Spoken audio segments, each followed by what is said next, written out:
What is up, plant people? It's time once more for the Planthropology Podcast, the show where we dive into the lives and careers of some very cool plant people to figure out why they do what they do and what keeps them coming back for more.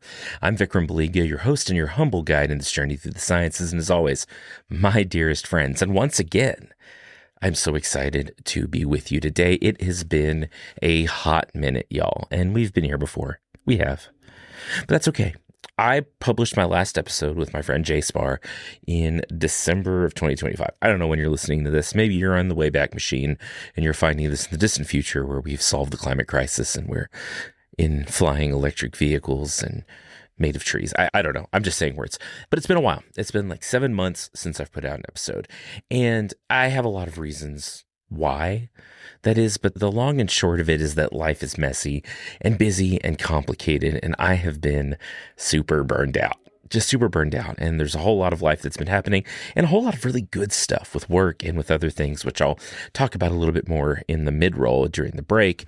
But I'm back. And a few things today that we're going to cover. I want to talk about my plans for Planthropology going forward. I have some ideas. I'm going to talk about some things. And then a new segment I'm going to start on every episode, regardless of how long they are, is to leave you with some good news at the end. Because goodness knows, Lord knows, there are so many things in the world today to be scared of that are hard and heavy. And sometimes, because it doesn't play well all the time on the media and out there in the world, we don't hear the good stuff.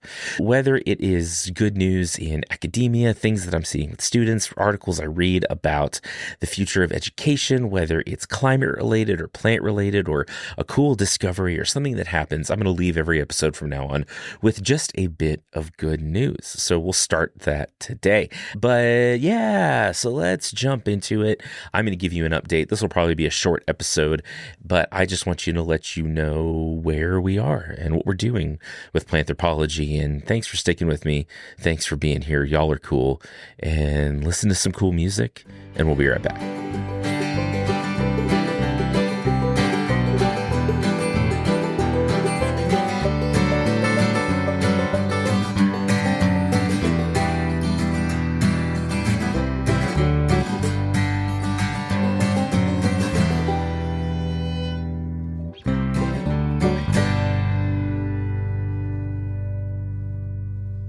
Okay, y'all. So here we are in July of 2026, if you want to know when you're listening to this. Again, who knows when that is? Hopefully you've stuck around and you got this cool little notification in your podcast player app that there's a new episode and you're listening to it today as it came out. But I want to give you just a little bit of information about where I've been and what I've been doing.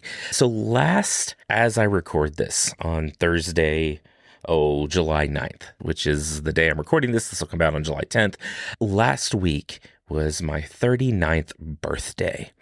And I started thinking about, as we do when we get older and we start to reflect on our lives and the things that we do in our lives, I started thinking about the things that matter and the things that I want for myself and I want for my outlets, whether that's the podcast or my social media or just my education. I'm trying to figure out still at 39 years old who I am and what I want to be when I grow up, right? I think that's something we never stop doing, and I hope you never do stop trying to figure that out, because life is about progress and moving forward. And so that's where we are today. So I was thinking about how I have a year left before I turn 40. Now, I said this on social media and a bunch of people were like, life doesn't end at 40. And I'm aware.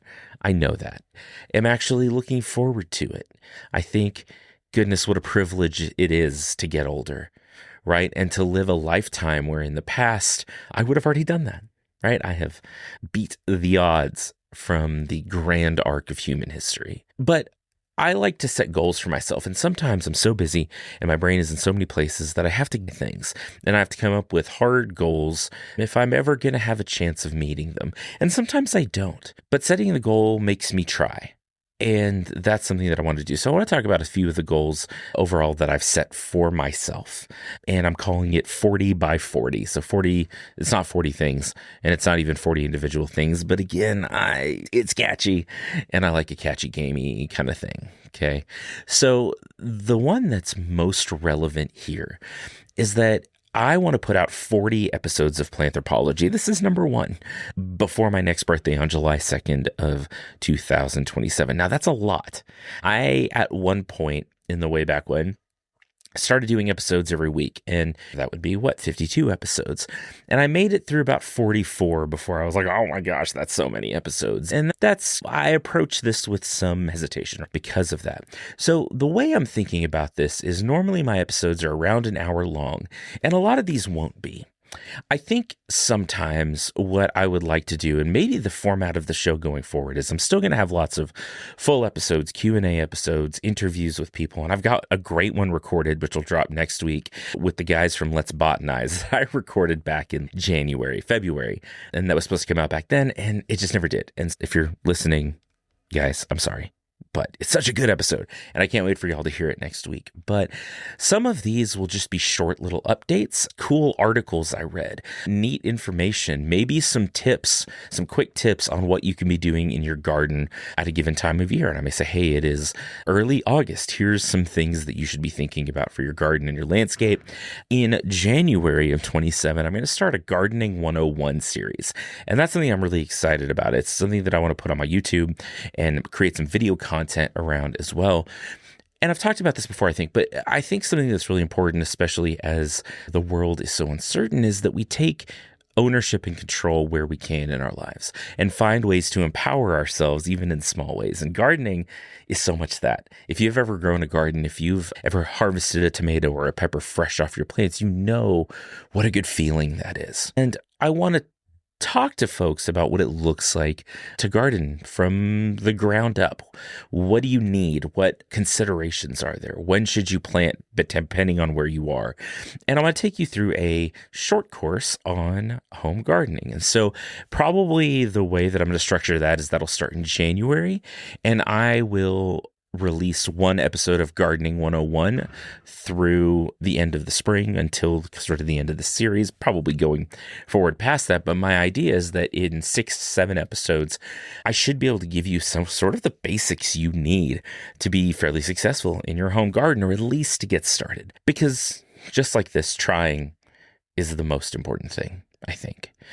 And having the tools to do that, having the opportunity and the support, maybe the educational support, whatever else, to try is such a big deal. So that's my plan going forward. So 40 episodes of Planthropology between now, again, this is one, so 39 more at least before my next birthday, next July of 2027, which, by the way, the fact that we're talking about 2027 feels fake. That's a fake number. If you're listening to this sometime in the future, you probably have fond or terrible memories of the past in 2027. But right now, it just feels like a fake number. So that's one thing for sure. And then there's some other personal goals. I am interested again in doing longer format videos. So I want to put out 40 episodes or 40 videos on YouTube of whatever, right? Some of it will be this content. Some of it will be the Gardening 101 content.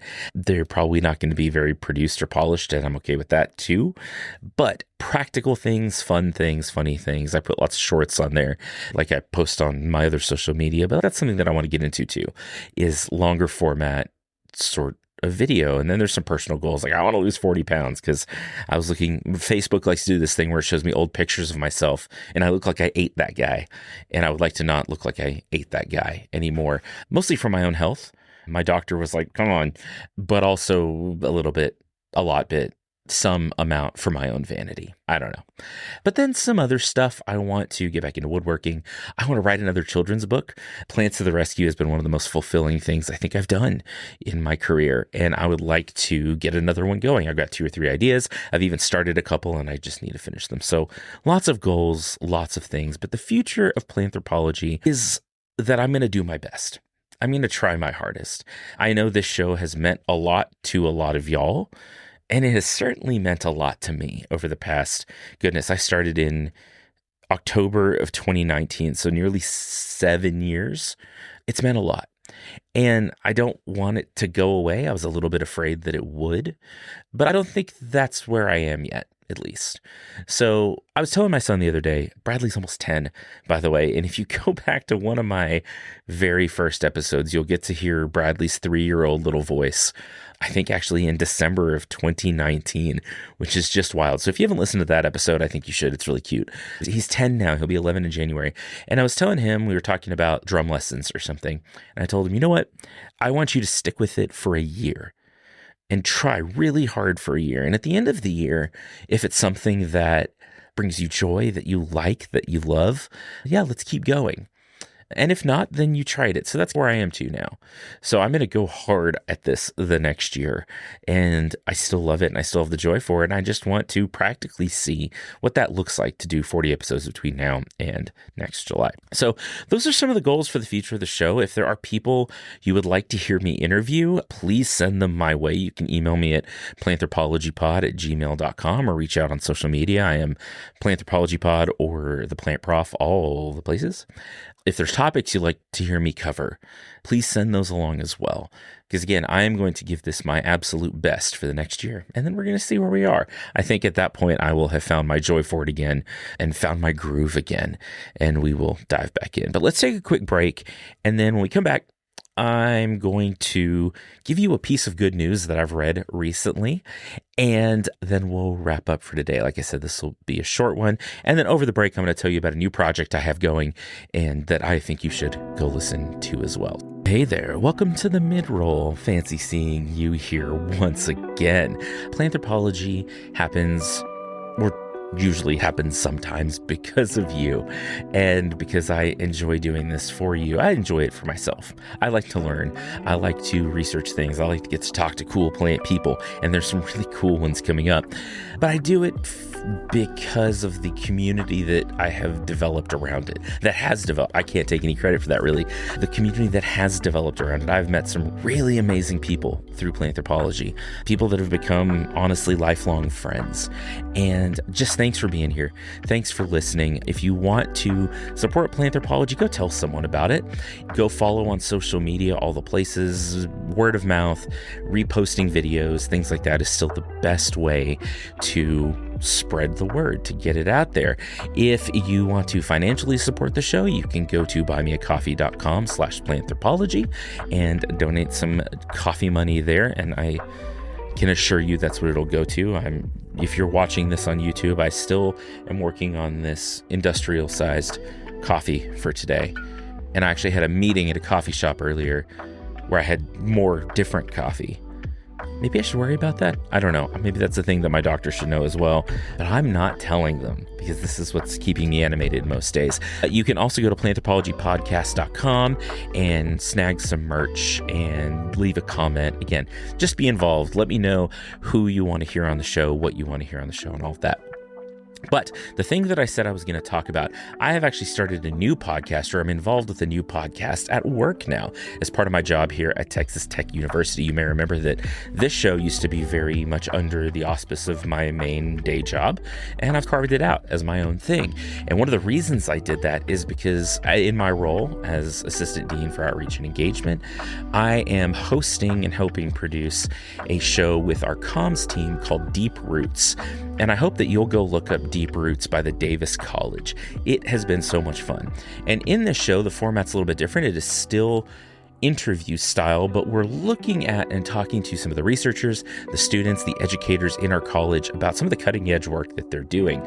So whereas sometimes the interviews in the show are very much about the person and their background, and we meander a whole lot and chase all the rabbits, these are a little bit tighter, more focused episodes on a specific research thing, on a specific program, and some of the incredible work that's being done. One that I just recorded a couple of weeks ago that'll come out soon is using cotton trash, so leftover seed hulls after they've been pressed for oil and lint and all of those things, to make fully, truly biodegradable bioplastics out of cotton that can be used to go back and wrap cotton bales, round bales, modules, things like that. So if little pieces break off, it's already cotton and it's not ruining the quality. So really cool research along those lines. And I think it's a show that you'll really enjoy. So if you don't get enough of me here, and even if you do, please go subscribe to the Deep Roots podcast anywhere you get your podcasts. I would love to hear what you think about that as well. But again, thanks for being here. Thanks for being involved, being a part of it, part of this. And let's go hear some good news. So again, in the news, if you watch any news channel, if you get on social media and doom scroll for a while, it really does feel that way, right? It's doomerism all the way down. Oh, the world is ending. We're in trouble. And there's some truth to some of that, right? There are a lot of challenges here where I live in Lubbock, Texas. This is our warmest year on record. Overall, we've had less above 100-degree days, but starting in January, our average temperature is 1.3 degrees Fahrenheit warmer than the average on record. It's the warmest by 1.3 in recorded history. And 9 of the 10 warmest years on record are since about 2006. That's concerning, sure, and I think that those data are not unique to where I am. That's the thing we're seeing all over the place. But only hearing those things can leave us not in a good place, right? Hope, it turns out, is a force multiplier. And when people have hope, they are so much more likely to fight for the things that give them hope, to fight for the things that matter. And I have some really good examples and some people that I really respect in the climate space. Katharine Hayhoe, who has been a guest on this podcast before, just is relentless in her hope. Elena Wood in Good Climate News, which you should go subscribe to on Substack and go follow Elena on social media as well, tells good climate stories all the time and they both go out of their way to combat this doomerism, this idea that there's nothing we can do and all hope is lost. Because hope is powerful, right? So I want to talk about some good pieces of things that are happening. Again, this might be good climate news. This might be really cool plant science things that I've discovered. It may just be a cool interaction I had with a student or a colleague to give you hope that people are still good and people are still people, right? So today, one thing I want to talk about is mangroves. So if you don't know what a mangrove is, these are these really cool plants that live in a lot of coastal ecosystems in primarily tropical climates. We see a lot of mangroves in Asia and a few different other places. And their populations along coastlines, they actually live out in saltwater and coastal estuaries in interesting, really tough ecosystems, ecological climates. A lot of times they live in really tough climates and a tough place for a plant to grow. Most plants don't love salt water, it turns out. But one of the things that mangroves do in their natural habitat where they grow is they anchor the soil. They hold sandy beaches together and they create these really cool coastal ecosystems where small fish and other animals can thrive. But one big thing they do is they protect coastlines. So there's so much data out there and there's some really cool videos. I'll link a couple in the show notes that you can watch of when storm surges are coming in, when hurricanes are blowing through, when tidal waves are coming in. These mangroves actually hold the soil together. They break up the intensity of a lot of these waves and this water moving in, and they protect coastlines. They protect villages. They are critical in these coastal ecosystems. And over the past 100 years or so, so many of them have been removed for rice paddies, to make rice paddies and clear out some of that water and put in fresh water and different things, to do fish farms and other activities on the beach and on the coastlines. And because of that, we've seen across the globe in places where these are native and where they normally grow, that there's a lot of degradation in these coastal ecosystems. But mangroves are making a comeback, and that's just the coolest thing. It's just the coolest thing that when we put our minds to it, and since the 1980s or so, we have been, nearly all of the losses have been reversed. That's wild. That's wild. In 40 years or so, since sometime in the 1980s, in an article recently published in Science, they've done satellite analysis and community counts and things like that. And most of the losses have been reversed. Now, there are still places where those ecosystems have not been rebuilt. There are still plenty of areas where there's still a lot of work to be done. But if we look at it at a macro scale, mangroves are back. And if we think about that as a model for approaching our climate action, as we think of it as a model for going forward and restoring prairies even, or waterways, or whatever else, wherever it is that we're trying to make an impact, the fact that targeted work, intensive, intentional efforts have huge benefits, right? In 40 years, again, in my lifetime, this problem has been nearly fixed. And to the extent that future generations might look back and say there were never any problems there to begin with. As we see this phenomenon in pollution through the Clean Air Act, where people have grown up not knowing what it's like to have smog blankets over some cities. And it leads them to think that it was never a problem. The hole in the ozone layer, we took out some of the chemicals that were being sprayed, some of the aerosols that were damaging the ozone layer, and a lot of those holes have patched over time. Right? So successes are great, and we can have massive successes just through some intentional hard work. But we also have to tell those stories, which is why I'm doing this segment, which is why people like Elena Wood at Good Climate News, why Katharine Hayhoe and so many others that fight this fight of talking about hope are so important. It's so powerful. And I hope that's encouraging to you and motivates you just a little bit to, again, try to start to find a cause that matters to you and work at it even just a little bit. Okay. So that's all I have for you for today. Thanks for being here. Thanks for listening. Planthropology is produced, hosted, all of the things by yours truly. Our music is by the award-winning composer Nick Scout. Our mid-roll music is by my buddy Rui and his dope lo-fi dad jazz. Y'all, I love you. Thanks for being here. Thanks for being involved. Thanks for being a part of Planthropology. Keep being good. Keep being kind. If you have not yet been kind to the people around you, maybe give that a shot. This is a really darn good time to try. Be good. Be safe, and keep being really cool plant people. Until next time.